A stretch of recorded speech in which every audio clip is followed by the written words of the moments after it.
The Victorian era was a really interesting time for women. Of course, it took place in between about the mid 1800s to about 1920 and suffrage for women.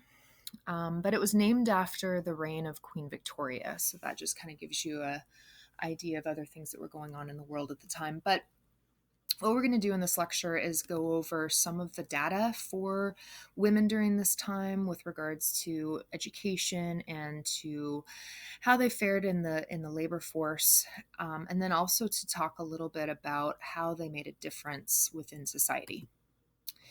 So at this point in time, during the Victorian era, there were two main defined Victorian women, and there were two kind of roles that they filled. The first one was domesticity, and that attitude was that women were the keepers of the home.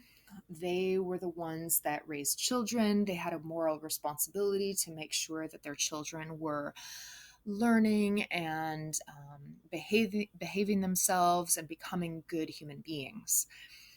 And they were honored. It was an honorable thing for them to be doing. And a lot of women felt that this is their calling in life. But it also stifled some women that really wanted the vote, or some women that wanted to work or felt that they wanted an education, didn't have the same opportunities as men. And so this was, something that they definitely fought against during this era. There was also the separate spheres that women's work was considered to be in the home and men's work was out in public. So women's work was private and men's work was public. And that supposedly this was supposed to provide a balance, and that when the man came home, he had someone to take care of him and someone that he knew was going to take good care of the children, provide dinner and meals. And it was something that a lot of men really needed and respected and wanted their wives to do this.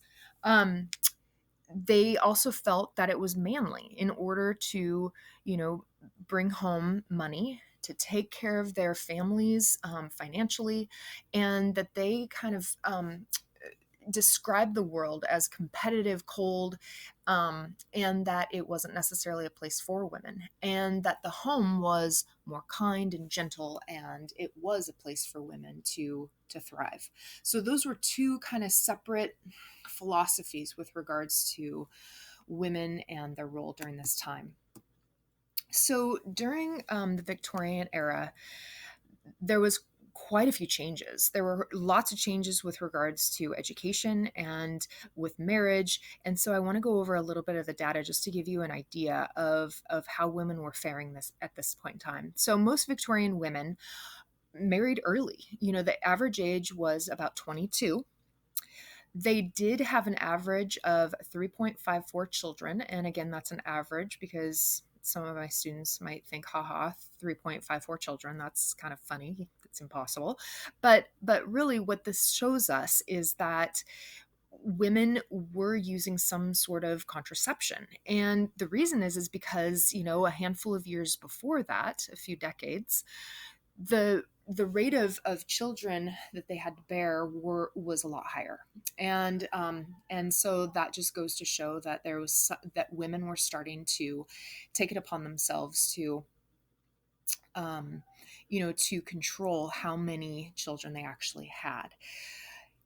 So moving on to higher education, in between 1890 and 1910, there were approximately 56,000 women in higher education. So women going to college, to nursing school, to to education, going into education, going into medicine, etc. By 1910, it almost tripled. So in 1910, we see higher numbers like 140,000 in higher education. And by 1920, 47% of college attendees are women. So you can see that in a very short amount of time, more and more women were being admitted to college, and it became more and more accepted that women wanted to be educated and they were capable of being successful at that. Women were also entering the workforce. So in 1865, women were about 10% of the workforce. In 1900, women were about 20% of the workforce. So in that amount of time, it went up quite significantly. However, the jobs were fairly low status. That they were earning about half of what men were earning at this point in time. And they were very domestic in nature. And so, like I mentioned earlier, that a lot of these jobs were in the nursing field, they were cleaning homes, they might have had secretarial jobs, they may have found themselves in a classroom teaching kids. They were largely domestic. And so you can see that a lot of these types of careers nowadays kind of are possibly struggling with income simply because they always have been known as more of a women's type of work. So women started to find their voice. They became very instrumental, influencing a lot of the reform projects during this time, policies that related to domesticity. And so what you have is you have things happening like the creation of the Federal Children's Bureau. The Federal Children's Bureau was a government agency that ensured the welfare of children. And because it dealt with children, you find a lot of women were being hired for positions in this agency. So you have not only the ability for women to become employed through government agencies such as the Federal Children's Bureau, but you have them now being able um, to lead and to kind of dictate policy with regards to maternalism and children's welfare. So they started to become really, really influential. And it wasn't seen as improper because they were actually helping children and helping other women. Women also started to spearhead efforts to outlaw alcohol, and they became highly involved with the prohibition movement. So a lot of women would actually show up to saloons and they would lead prayer groups within these saloons, and sometimes they were actually pretty successful.